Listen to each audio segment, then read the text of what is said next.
A 5, a 6, a 5, 6, 7, 8, 1, 2, 3. Ducky. Ducky joint. DJ Ducky Joint. It's the duckiest of joints. Hello, everybody. Welcome to the Ducky Joint Podcast. My name is Scott McRae. Brandon Brown. Oscar Teshi. What's happening, guys? Everything's all amuck today. Yeah, I was going to say, I don't have a notebook in my hand. I feel naked. I was wondering what would happen if I took your notebook. Yeah, no, I'm a never nude. Would I be the leader of the podcast? I mean, let's try it. Oh, goodness. Okay. Welcome to Ducky Joint Podcast. My name is Scott McRae. Today we'll be talking about philosophy. I feel like such a leader. I don't know what's happening there. We're really living recklessly right now with our podcast. And Absolutely. Yeah, the sun could go down there in a second, just get dark as hell. Yeah, it was a nightcast. This is like the latest I think we've ever podcasted. This is the latest we've ever podcasted. Yeah, always been scared. Things happen at night, you know. You know why? We're experienced now. We're veterans. We're veteran podcasters on our number 7. Veterans. Like BE trends. Veteran. I don't know where you got a B from. Yeah. We're Veterans. Veteran. Veterans. Man, so Hey, what's going on this week, guys? I feel like I've seen a lot about friends from all over the country going back to school soon. Like university in class, real shit. Like in a week. I got some friends who go to Notre Dame. I mean, not surprised that Notre Dame is going. Notre Dame. Yeah, Notre Dame. Notre Dame. Yeah, they're going back to classes in the middle of August. Like all the Midwest and like the East Coast go back to school like in the middle of August, and we go back to school at the end of September. Yeah, but at least we know our shit is like mostly remote. Yeah, for sure. Yeah, I have not had a single class be like, yeah, we're meeting in person or anything. Yeah, I mean, it's just, nothing move. I hope that would be. I wonder how long that's gonna last. Though, you know what I mean? A week. Because even Seattle, when we went up to Seattle, there was that outbreak in the frat Oh, yeah. street, But and that wasn't even like in school. That was in summer. Yeah, I mean, there's gonna be people like that. I feel like it's one of those things, like, it's just the Florida problem right now, and like people are just gonna get infected where people are just gonna get infected because they're not gonna listen. Those people are not gonna listen regardless, you know? There's nothing you can do to force those people to follow guidelines. Alright. I think the schools that are opening are probably doing the super strict guidelines too. That's fair. For the opening, where like all the chairs are super far apart and shit like that. I wonder if they had to like cut all their classes short or get like Probably. extra teachers or something. Yeah. Even if they have enough room in their buildings to hold all those classes. Well, imagine all these teachers now who have been on unemployment and have been getting paid more than they've ever been paid in their entire teaching career at a public school, and are like, well, why go back to those fucking brats? Also, why go back Because and unemployment is. Yeah, That's why I go back. Yeah, so yeah, you know, Congress out there, if you're listening, get going on that second unemployment bill.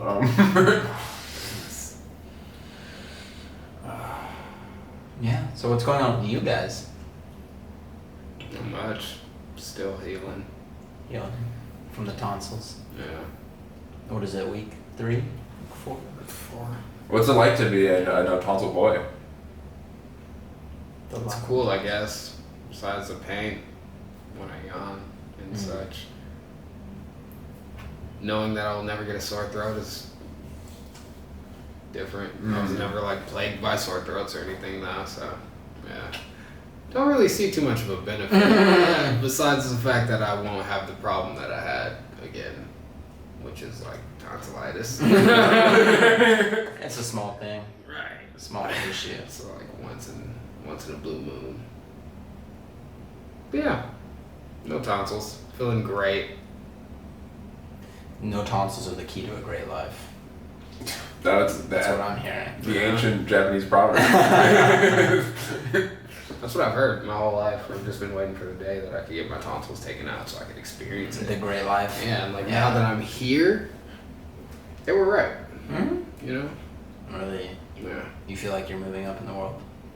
Oh no, I feel like I moved up. Oh, you like as soon as I woke up from the surgery and no longer had you were like, tonsils, though I felt pain, what I experienced was growth.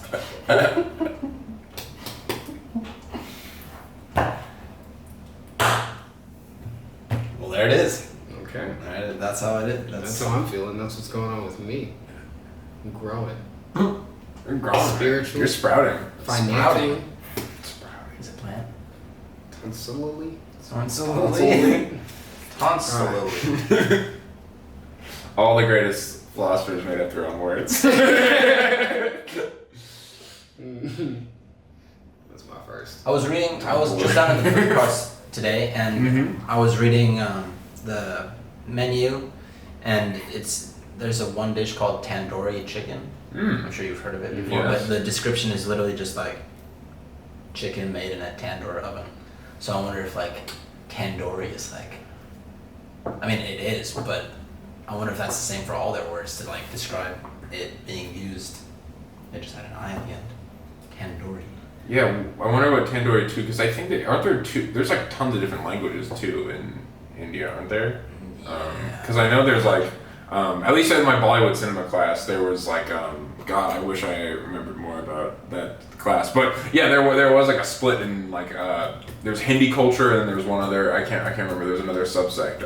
But they're like, they spoke like, I think the same language, but it's like a subsect of a different language. And then there's like other, like in different regions where there's like different classes and stuff like that, they all speak different language. Yeah, I wonder what I don't know what it means. I remember the only thing I know about tandoori chicken. I'm pretty sure it just means made in a tandoor oven. Or just used with tandoor. Because tandoor is the name of the oven that they use. Unless that's a specific word for something. Yeah, I got some sizzling tandoor chicken. Yeah. I know that there's a big problem in India with racism against Muslims. They're trying to... Yeah, they had the India-Pakistan split for that reason, yeah. But yeah, I wish I knew more. I wish I remembered more about that Bible. Could you imagine us having 1 billion people in our country? 1 billion plus people in our country. What do we have, like 325 mil? Something like that? Maybe a little more. Yeah. Can you imagine? That's hefty. Yeah. It's 3 times the pop. Yeah. Yeah, and we already don't know what to do with most of them. Yeah. Us included. Government doesn't really know what to do with us yet. Which is kind of an interesting thing if you think about, like, I guess, like, youth in terms of the way, like, it is now compared to, like, the 60s in terms of, like, the revolutions, you know? Like, at least the government's purpose for youths was that they wanted them for an assured thing. They wanted to send you off to war, and that was, like, an assured thing. Like, there is not, like, a thing that I can point to now that, like, the government wants us for. Like, I literally don't know what the government is, like, money. Yeah, besides wanting us to be money machines and make more money, like, and buy more stuff. And give them money because, like, now the path has transitioned from go to the military to go to college, which is money. I also feel like on that note, you find that the easiest jobs to get are for huge corporations. Like you can work for UPS or you can work for Amazon. And, like those jobs require no skills, nothing to get into. Like they're always hiring. Baseline jobs, they're always hiring. Yeah, and I feel like that's kind of goes into that like push whoever doesn't want to go into an education, or even people who do go into an education to take part in these jobs that keep these huge corporations running. Because yeah, you know, even like fast food joints are huge corporations and they're really easy jobs to get into. So I feel like that's kind of like to what you guys are saying, for sure. And to the level of uneducation uneducation. There we go. There it is. I am ineducated. Diseducation. Pre-education. Okay. Yeah. You breaking laws. Well, yeah, there's definitely an education problem in this country. There seems to be a huge disparity in between what people like. There's gaps, I feel like, across the country. Like, because I've lived in like a lot of different places in the last like couple of years, and I think like in terms of like Nashville to Portland, like everyone isn't necessarily dumb. They're just all taught such vastly different things that like the truth gets so like muddled up, and that none of them can like agree with each other. Not because they're saying like because they actually disagree with each other, but just because what they've been taught has been like different, you know.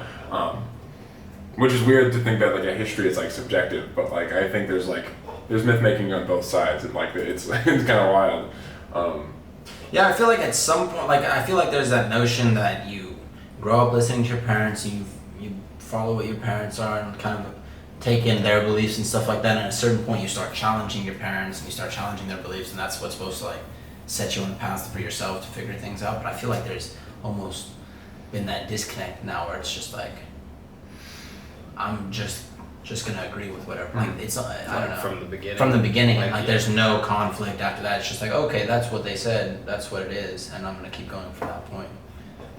There is a lot more. That's speculation, of course. But No, yeah, I don't feel like disagree that's with you at all there in terms of like at least what I've observed. Like not necessarily with you guys, but at least in like my other like friend groups and stuff like that. Especially back home in Albuquerque, like a lot of my friends back home in Albuquerque, I feel like are almost like copy and paste. You can like follow their parents' beliefs directly through them, and it's like, and like not that we don't have our parents' beliefs, but like I feel like we like actively challenge them quite a bit, which is like And do you remember challenging things like as a kid, even expecting yourself to be wrong by doing it? Like, not necessarily devil's advocate, but kind of like you would you ever just disagree with your parents? Like, would you use an argument that you heard from the other side to argue your parents just to see what they said? 100%. Like, I would do that shit all the time.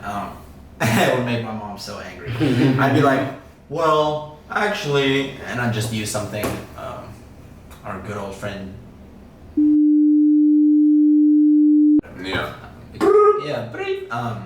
Him and his parents used to say, because it was such a vast contradiction that I would love to just bring up both sides. Although one was much more aggressive than the other about talking about it for sure. It's pretty funny that you had a friend who is so like perfectly posed to be dialectically like positioned against your mom that like you know like I don't think I ever had a friend like that who was like just the opposite of my parents. Nah. It's pretty cool. I mean, I definitely did once I moved out here, but like, growing up, I definitely didn't, just because everybody was kind of the same. Everybody believed the same shit. That's fair. We all were hyped when Obama became president. There was no one in our neighborhood that was like, what the fuck, I wanted mint. Girl. I came to Oh, wait, school. no.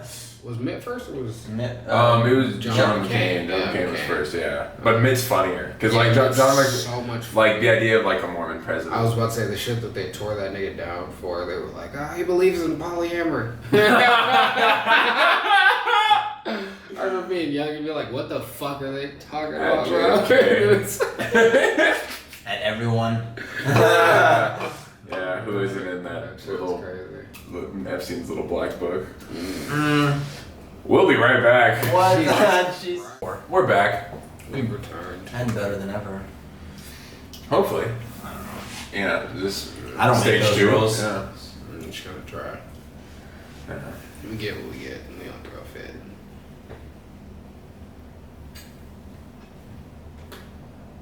Got something to say? Welcome to Are You the Father? What in the what? I was trying to remember the guy's What? name who does that show, like Are You the Father or Not? And I was thinking Maurice Bernstein for some reason, but I know Maurice it's not. Bernstein? Yeah, but Maury Povich. there we go. I nigga said Maurice Bernstein. Who's the fuck? With Maurice Bernstein. That'd be so funny. They go and it was a wait. So okay, what is the show with Maury Povich about? Because in my mind, I'm picturing a show where they're like dating 2 people, and there's like a kid who doesn't know who their dad is, and they're getting like 2 people, like the mom fucked, and they're like, "Ooh, who's the dad?" Nah, That's not it? You didn't know the Maury Povich show, bro? Mm. You've definitely seen The it. Or You Are clips. Not the Father, and then they go You crazy. are the father, or you are not the father. Never it would just seen be that. fucking females who got done wrong by a nigga that like, so like they got pregnant. The nigga wasn't around when they got pregnant, so they weren't for sure who it was. They fucked multiple people. Could have been one of those few people. So they bring a nigga that they're like, I'm pretty sure it's him.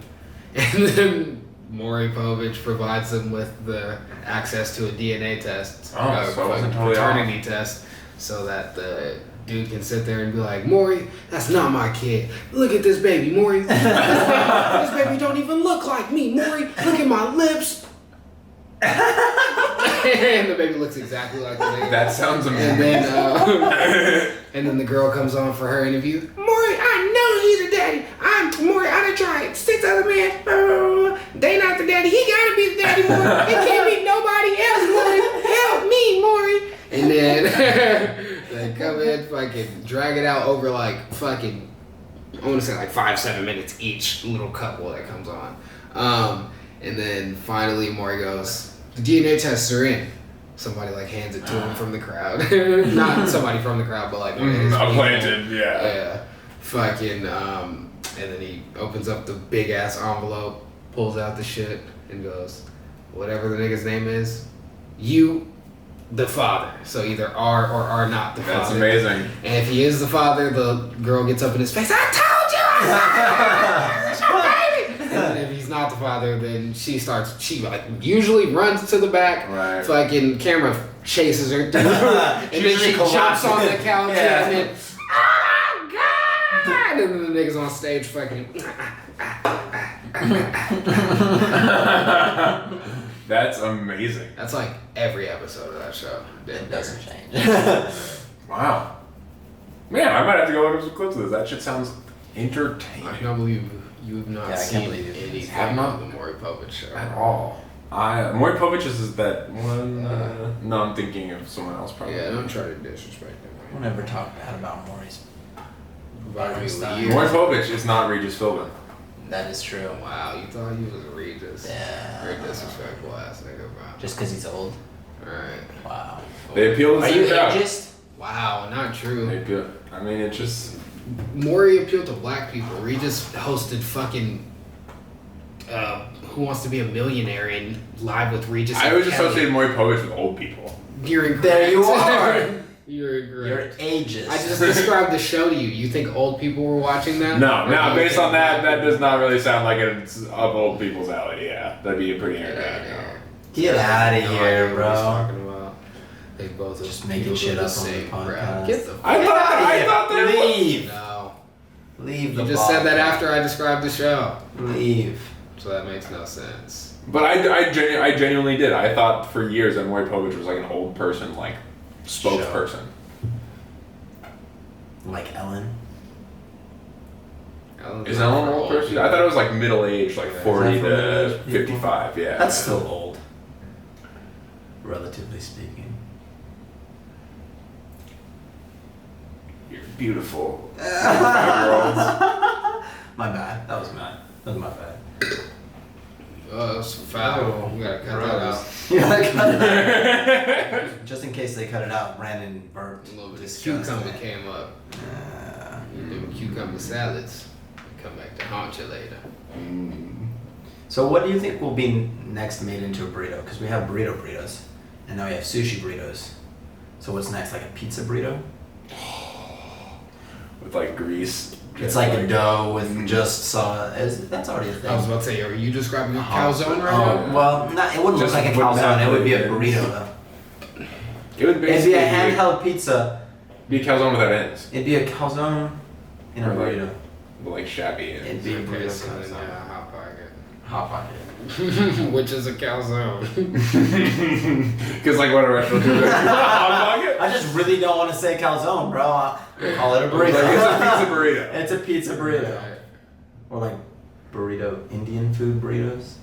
Like with some Like naan. naan wrapped around some Oh my god, some chicken, curry. rice, and curry. Just a ball of goop That's basically what every burrito I get with the from Chipotle. mayo Yeah. it has. No, just with Chipotle mayo. I feel like specifically Chipotle mayo when they put it in a burrito, it piles up on the bottom, and it's just sauce, and then you get there and Because the mayo, it's hot. it's hot. And yeah, all that wall. Yeah, it does. Yeah, it probably gets more viscous or less viscous. I'm not really sure how that works. I'm pretty sure it's less viscous. Yeah, because isn't biscuits like the thicknessity? Yeah. The thicknessity. Love that. I'm pretty sure viscosity. Your thicknicity. Viscosity describes thicknosity. Thicknosity. Yeah. That's I'm thicknostic. Can we copyright that word? trademark. I- You keep trying to copyright things. It can't be copywritten.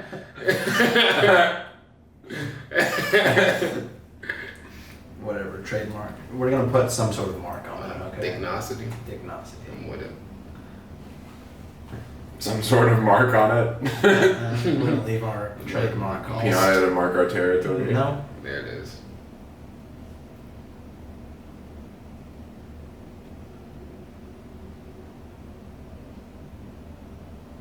Can you live with silence? Like John Luke Goodall, Abandoned Outsiders, yeah. A full minute of silence. A full minute of silence is a pretty, when was the last time you had a full minute of silence, you know? Lots of times today and then. This was dumb. We should have hit him with the full minute of silence and then talked about it. I guess we should have hit them with the full minutes. When was the last time you had a full minute of silence?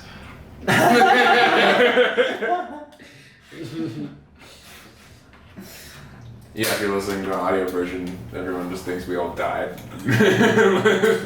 Start checking this shit. They're like, is it over? Fuck, the audio fucked up. And it cuts back in right here.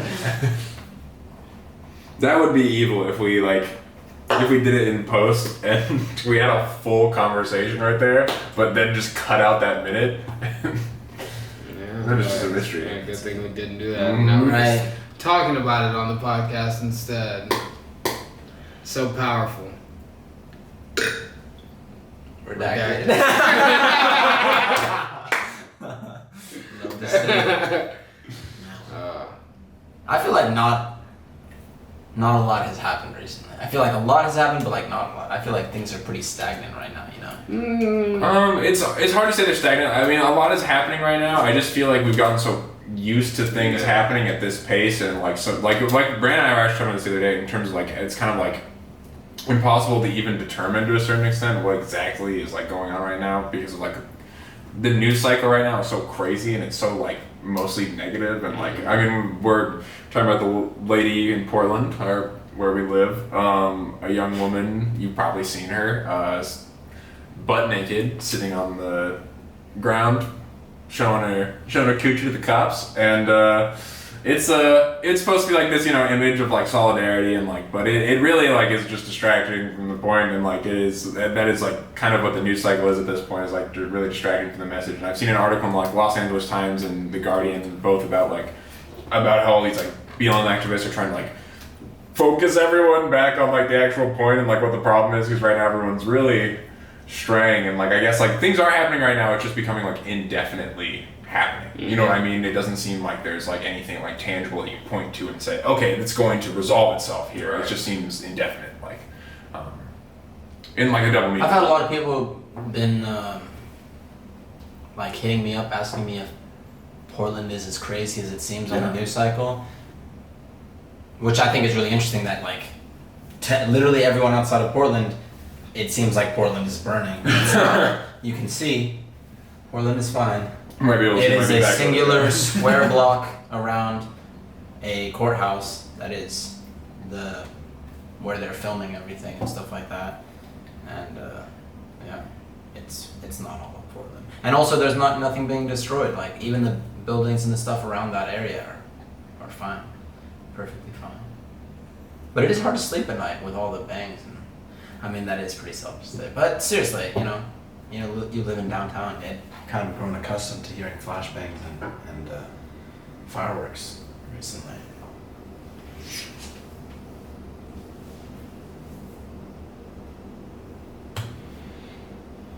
Yeah. I saw something that said that our mayor came to an agreement with the federal government to phase out like all the DHS and federal officers that are here, which sounds good, but like, yeah, we still hear, like you said, flashbangs and shit every single night. So like, it seems like even if they end up out of Portland, like shit's still gonna be going down, and the retaliation's still gonna be the same. So, like you said, it kind of seems. You think like it's just gonna become like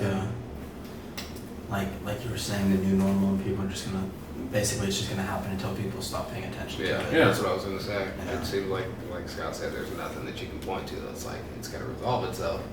It's just gonna happen at some point because people just maybe not even necessarily forget about it, because I feel like this time the movement has become great enough so that hopefully people don't just forget afterwards. Especially because it's being broadcasted all over. Right. Yeah. So yeah, I don't think it would be that they just forget, but just kind of give up. Yeah, because I mean, how much time can you really spend out? Or worse yet, it becomes like, because like it's not giving up is like one thing, but it becomes to the point where they're still out there, but the message has become so ambiguous and so like, I feel like people just out there like, almost just because it's almost like a habitual thing where it's like you said, almost becomes a new normal where it's like, oh, this is just our lives now, where it's like, it's not. Yeah. Oh, but if we go to break, we'll be right back. We're back. Hello, everybody. What's going on? But yeah, like we were talking about, it kind of feels like at this point, it kind of like there is still things happening, but it does feel like maybe people don't have a sense of like things actually changing, or like they don't really know what is supposed to change for them to recognize that sort of achievement. And like I wonder how long it would take for meaningful change to actually happen, for people to be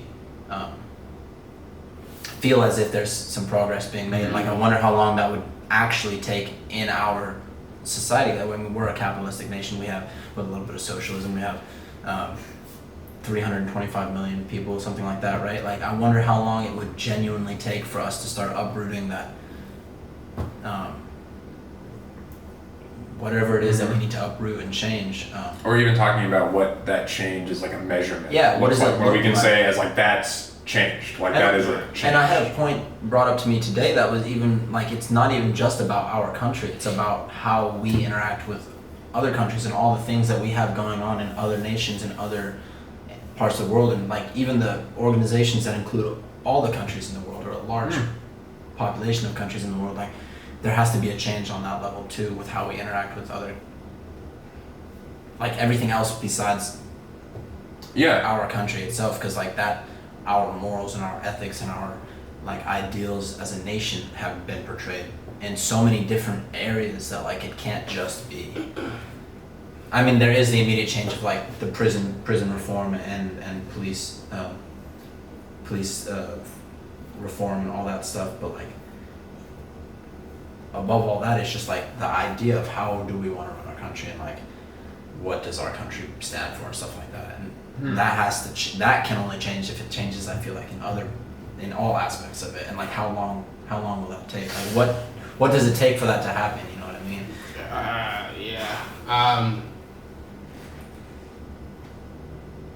And can people like stand up for long enough, basically, for that to happen?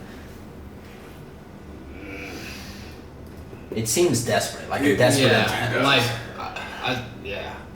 what you're saying with like how we behave as a country, and like with our in relation to with other countries and stuff like that. That's obviously absolutely necessary, but I feel like that mindset, not necessarily yours exactly, but like starting to get away from what's happening right here might be starting to go into a tangential mindset like that is the reason that change doesn't really happen. Yeah, because you get this too big a concept. Right. So like it would be nice to dismantle our police attitudes. That the fact that we're not only a police here in the States, but a police elsewhere in the world, like that would be great. Exactly. But like, if we start to try to do that, then it's like, then people really will just be protesting forever, and then nothing will be done at all. Yeah. So it's like, what should be like at that point, it does become like you take what you can get, and then you go from there. You know what I mean? Fair. You brought it. After that. I guess it's a good point. Because it's one thing, too, that if you really want that, like, the American government will not give you that if you don't first get it on the home front. You know what I mean? Like, they won't treat citizens elsewhere any worse than they treat their own citizens. Like, Exactly. Yeah. You couldn't expect them to. And you couldn't expect them to just all of a sudden change their mind all around, just out of nowhere. I mean, that's even a problem. They're still mistreating their own people in their own nation. You can't just expect them to just be like, oh, we'll treat you guys better, we'll treat everyone better. Like, out of nowhere. It would have to be a progression type thing. It would have to be, hey, treat us better. It's gonna be like 20 years. We're gonna be old men. Like that's the thing. Like we're gonna be like old ass dudes by the time like any of this is even close to being resolved. If Yeah, we're I lucky. feel like that's even what you're saying is there's a pretty obvious case of like Puerto Rico is a territory owned by the United States, and we treat the United States government treats Puerto Rico like it's a foreign nation, Right. And it's like what what does that mean? It's like a colony, you know. It is colonized. That is it is, exactly you what it is. belong to us, but also you have to figure it out yourselves. Like not acknowledging them is like giving them state status. I was gonna say, I remember like growing up and people talking about, oh, Puerto Rico's about to be the 51st state and stuff like that, and then that shit never happened. Like, never once did that happen. Instead, they became a territory, and they have been Free Puerto treated Rico. as a territory ever since. Yeah. For real. Yeah. Yeah, it's a lot. It really is a lot to Yeah, it's think a lot about. at once, And, yeah. and especially with this, because so much has happened. Like so much has happened in the last few months. Even with what we have, and it still almost feels like the biggest change you see is on media. Like that's the biggest change I think I've seen directly, or I've experienced directly. So it's just from my perspective. Yeah. But like all the things that I've seen change in the United States are the NBA. Right, the NBA's changed. Right, social media has changed. Which is a result of like trying to make money still during a pandemic, and so like it's weaponizing like the murder of a human being to be a like product tool a little bit, and like force people back into a capital when we've been out of it for a while. Which is like, I get if the ends justify the means. I know people say that shit all the time, but like I'm not sure that's true. If I don't think it does, especially not in this case when it's like something that's feel so like, unnecessary. I feel like there is that level, of course, of like weaponizing this movement to make money and stuff like that. But, and I don't know for sure, but when we watched the commercial, or it did say it was in association with the Players Association or something, which was something I haven't seen before. So I wonder if like That's been around. has it been around? Yeah, Is it it's at the National Basketball Players Association. Oh. That's it's like their union. Is it like their union? A union? or whatever? Okay. That's always what it is. So I wonder if it's like, so is it helpful or hurtful if like if there's people involved in it who do believe in what's happening and they wanted to see this change, but then like obviously the overhead is using it to make money, like what, is it harmful or hurtful, do you think, in the long run? In my opinion, we've had this discussion, and I believe it's more harmful, just because it's something that's so unnecessary on all fronts, in my opinion. Like, we don't need to watch basketball. We're in the middle of a pandemic. We're fighting for change for our people. And that was all just to get, And so right now is definitely not the time that we need to watch basketball. Yeah, definitely. You know what I mean? At all. Even what the TNT guy last night said, he's like, 2 great games. This is what the country needed. That's what the fucking country needed. 2 great games on TNT. It's not what we needed. That's not gonna bring us out of the mud, and now we're happy. You know what I mean? Yeah. I watch the Lakers catch a dub now. I don't just feel good. Yeah. All of a sudden about the status of America and where we're at and where I'm at as a black man here and shit. No, that did nothing for me. Yeah. So I feel like we don't need to watch basketball. The majority of the niggas that play basketball professionally don't need to make more money right this second. You know what I mean? Like they would survive if they didn't play basketball right now. And them doing what they did for Black Lives Matter, making that video, wasn't different. Like they could have done that without playing. Mm-hmm. You know what I mean? They could have done that and released it the same way all the celebrities did that fucking Imagine video. Mm-hmm. They could have made that video and just dropped it when shit started. Mm-hmm. Why didn't we see that video until opening night? Just enough to get marketing value to it. Yeah, definitely. So I don't feel like they're. It's so much ingenuineness. I think ingenuity is different. Ingenuity is like engineering. I disagree. I'm pretty sure I said that word and then. Oh, we might have checked it and then you were right. Yeah.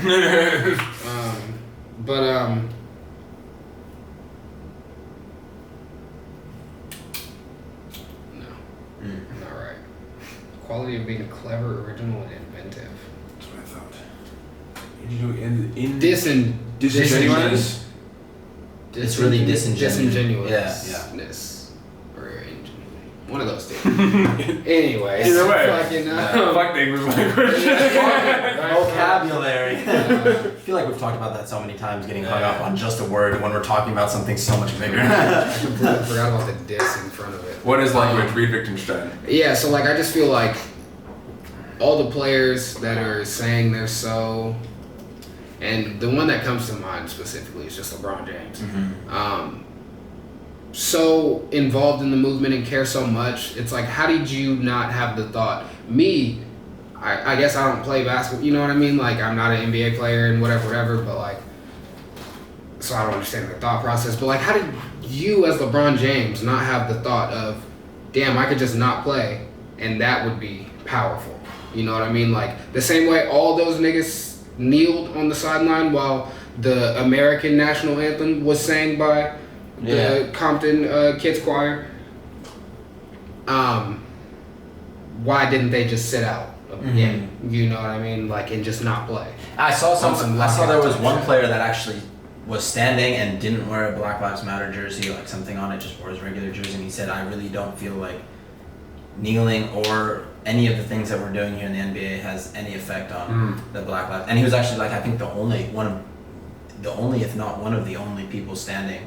And like, yeah, he said that. He's like, I don't think this is affecting anything at all. I don't think it's doing anything. I'm just gonna, if we're playing, I'm just gonna be a regular. Nah, it's like, especially because going into that game, you knew what to expect. You knew that they would kneel for the anthem. Yeah. You know what I'm. So it's not like they did anything by doing that. You already knew that that's what was gonna happen because they've changed. So yeah, I just feel like the thought should have crossed LeBron and other big names' minds to sit the fuck out. That should have been the message throughout the NBA. We shouldn't play. You know what I mean? What's going on is too important. If you care so much about Black Lives Matter, because they clearly don't give a fuck about coronavirus. You know what I mean? That's already out the window. They were gonna play regardless of that. But then I feel like what it is that they already put all the measures in place to be able to play, regardless of coronavirus, and then the movement happened, and then the talk went through of like, should we play, should we not play, and then niggas were like, well, we already paid to play, pretty much. Like, we paid you niggas to play, we paid for the space to be able to play, we paid to room you niggas up, like shit like that. I just don't understand how niggas thought, oh yeah, we should definitely play basketball right now. That's what the country needs. That's what will help this movement move forward. Like, nigga, you've done nothing for anyone but yourself. You put money into your own pocket. And like even you said, just them having the Compton Choir singing the national anthem, it's not enough. Do anything if the national anthem is still representing the country. Nigga, they had the Compton Kids Choir. Was it all girls? Yeah, and maybe one dude, but yeah, it's mostly girls. Some black kids. Hello everybody, we are back. Randy, you want to finish your point? Yeah, so basically what I was getting at was that they had the Compton Kids Choir, a few black kids singing the American national anthem, which to me makes absolutely no sense, especially at this time when it's known that there is a black national anthem, that they could have just as easily put them on that platform and had them sing that instead of the... Which think about for all the NBA viewers who don't know that is a thing, and then all of a sudden they're like, oh, they like just get educated casually while watching the NBA, but... No. Also, to the point that like, you know, the NBA is definitely not going to keep this Black Lives Matter, everything they're doing going for that long. Like, I can't see that happening. And, you know, as long as it's profitable. Right. Yeah, I was about to say, as long as people are buying the things that say equality and Black Lives Matter and shit like that, they'll continue to do it. As soon as that slows up, they'll back to old business, probably. Yeah, I just thought it was really funny though that they had the little black kids singing the song of the country that we're fighting against right now. Didn't really make sense to me, but you know, it is what it is. Thank you guys for watching this week. Like, subscribe, share with your friends. Yes, sir. Any plugs? Think about the difference between the self and the whole. I feel like you've plugged that before. You plug it often, but the first time you plugged it was actually a conflict in which the self, you actually suggested the solution that the self was more important than all. Yeah. Hey man. I appreciate though Times that you wasn't change. as an inquiry. Yeah, you've grown, yeah. Maybe. said, I look wouldn't at say my growing, growth. it's like changing. Better packaging? We might come back, you know, we'll see. Check out the new Westside Gun album. Freddie Gibbs. Oh, which one? The Fly Guys and Fly Westside Guys. Gun Yeah. 2. I'll take a second photo. This is such a great song. Yeah. Yeah. Thank you guys so much for watching. Love you, we love you. Goodbye. Only he loves you. That's a fact. Ducky joint. DJ Ducky Joint. It's the duckiest of joints.